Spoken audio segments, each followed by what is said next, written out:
September the 11th, enemies of freedom committed an act of war against our country. Americans have known wars, but for the past 136 years, they have been wars on foreign soil, except for one Sunday in 1941. Americans have known the casualties of war, but not at the center of a great city on a peaceful morning. Americans have known surprise attacks, but never before on thousands of civilians. All of this was brought upon us in a single day, and night fell on a different world, a world where freedom itself form of Islamic is under attack. Extremism that has been rejected by Muslim scholars and the vast majority of Muslim clerics, a fringe movement that perverts the peaceful teaching of Islam. The terrorist directive commands them to kill Christians and Jews, to kill all Americans, and make no distinctions among military and civilians, including women and children. These terrorists in more than 60 countries. They are recruited from their own nations and neighborhoods and brought to camps in places like Afghanistan, where they are trained in the tactics of the people of Afghanistan. After all, we are currently its largest source of humanitarian aid, but we condemn the Taliban regime. Not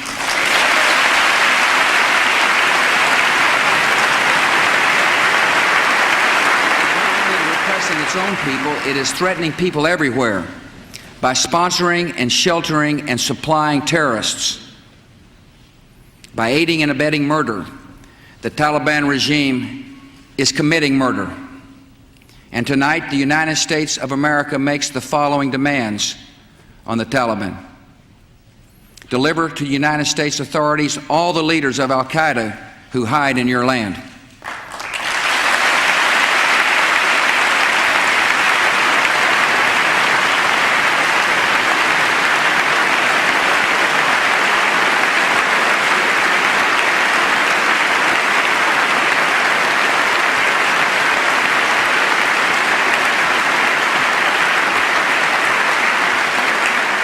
Release all foreign nationals, including American citizens you have unjustly imprisoned. Protect foreign journalists, diplomats, and aid workers in your country. Close immediately and permanently every terrorist training camp in Afghanistan and hand over every terrorist and every person in their support structure to appropriate authorities.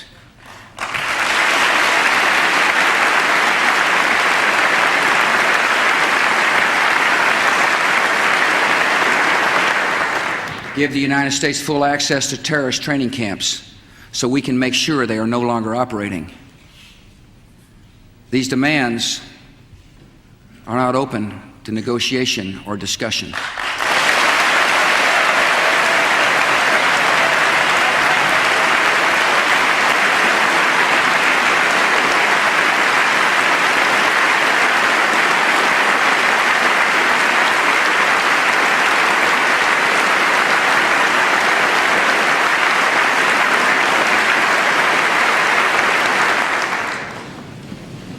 The Taliban must act and act immediately.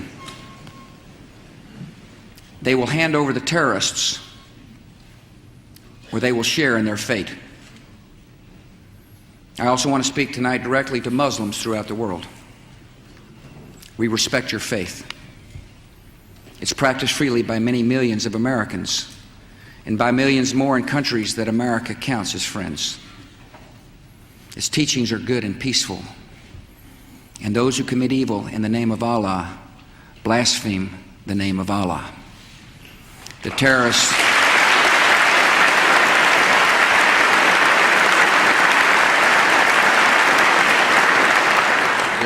are traitors to their own faith, trying in effect to hijack Islam itself. The enemy of America is not our many Muslim friends. It is not our many Arab friends. Our enemy is a radical network of terrorists and every government that supports them.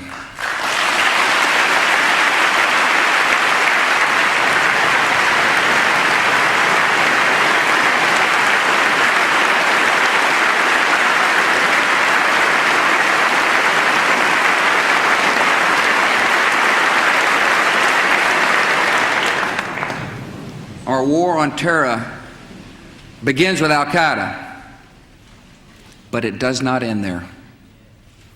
It will not end until every terrorist group of global reach has been found, stopped, and defeated.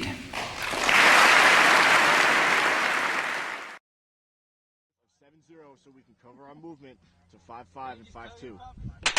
Oh, that's close.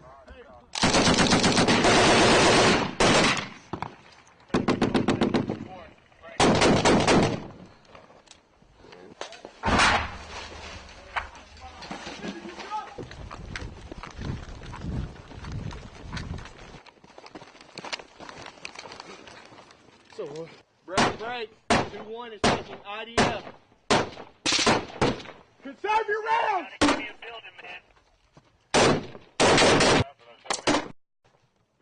Was that you? Yeah.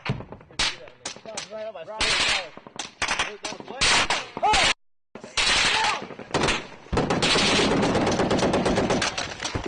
Hey, keep those fires coming! Push!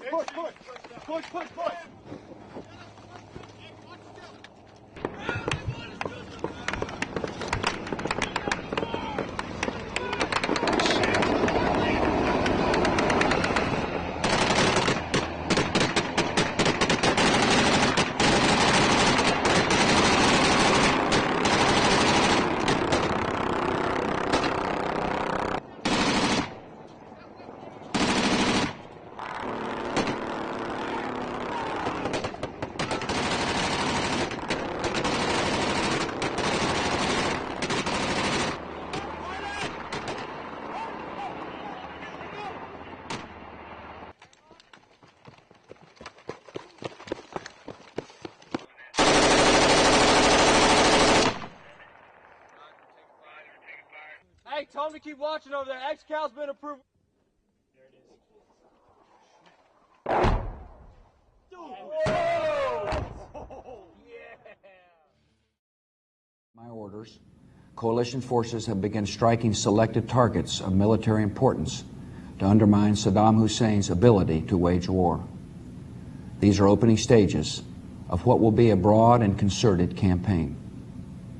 More than 35 countries are giving crucial support, from the use of naval and air bases to help with intelligence and logistics to the deployment of combat units. Every nation in this coalition has chosen to bear the duty and share the honor of serving in our nation enters this conflict reluctantly, yet our purpose is sure. The people of the United States and our friends and allies will not live at the mercy of an outlaw regime that threatens the peace with weapons of mass murder. We will meet that threat now with our Army, Air Force, Navy, Coast Guard, and Marines, so that we do not have to meet it later with armies of firefighters and police and doctors on the streets of our cities. Now that conflict has come, the only way to limit its duration is to apply decisive force. And I assure you, this will not be a campaign of half measures, and we will accept no outcome but victory. My fellow citizens, the dangers to our country and the world will be overcome. We will pass through this time of peril and carry on the work of peace. We will defend our freedom. We will bring freedom to others, and we will prevail. May God bless our country and all who defend her.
I want to move now to international affairs, the war on terror. Obviously, we have all been stunned by what happened in India at Mumbai. It is still playing out in that part of the world.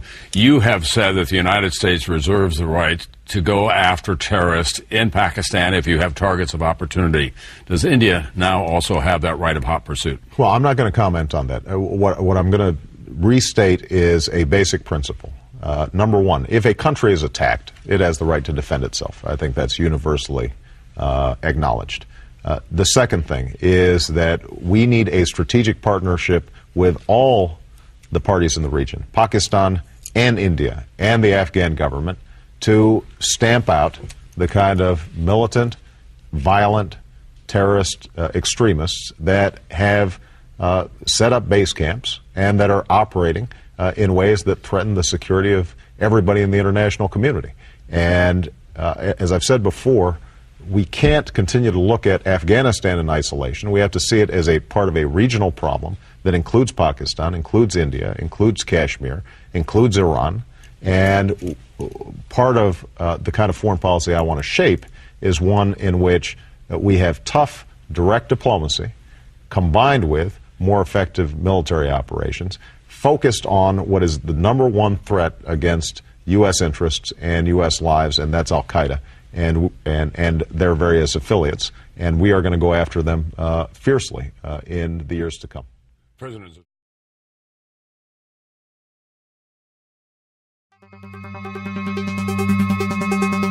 Did the CIA purposely mislead the American public about torture of prisoners by U.S. forces? Well, a new Senate report shows that is exactly what happened. According to the Washington Post, the American military and the CIA spent years torturing detainees and then lying to the public about the programs. In 2013, the Intelligence Committee prepared a report on highly classified black sites, and this organization oversees the Central Intelligence Agency.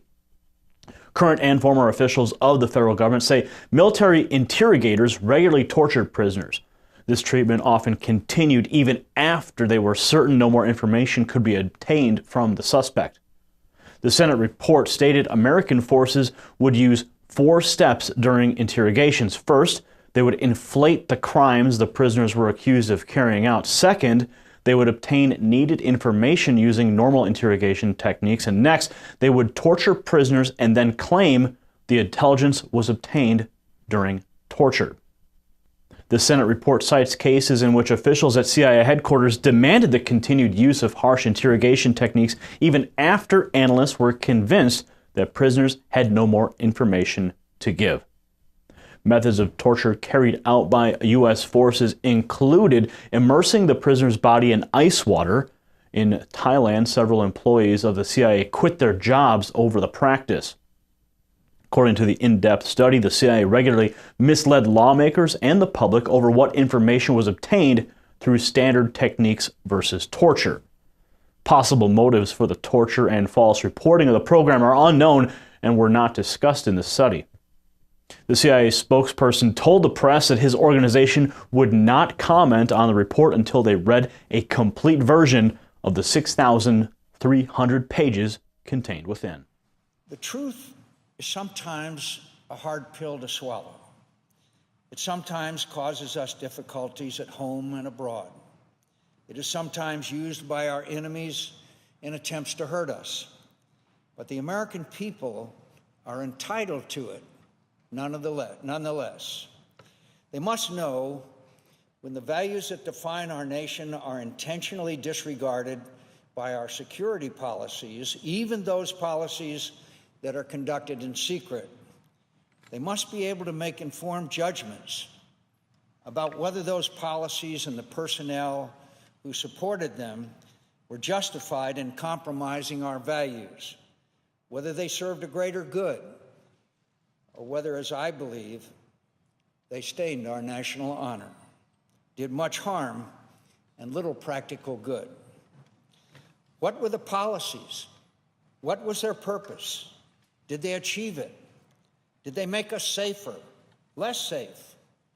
Or did they make no difference? What did they gain us? What did they cost us? The American people need the answers to these questions. Yes, some things must be kept from public disclosure to protect clandestine operations, sources, and methods, but not the answers to these questions. By providing them, the committee has empowered the American people to come to their own decisions about whether we should have employed such practices in the past and whether we should consider permitting them in the future. This report strengthens self-government and ultimately, I believe, America's security and stature in the world, and I thank the committee for that valuable public service.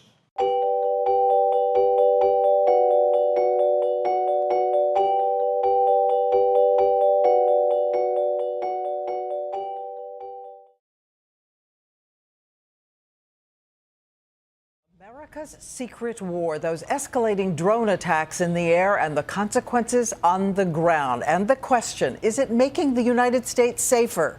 ABC's chief global affairs correspondent Martha Raddatz tonight traveled to the Middle East and brings in this report. It is a secret war, and just today, in a sign of how pervasive and how hidden it is, the revelation that America has a secret base in Saudi Arabia, used to launch drones throughout the region, a tactic against terror which has grown 700% under the Obama administration.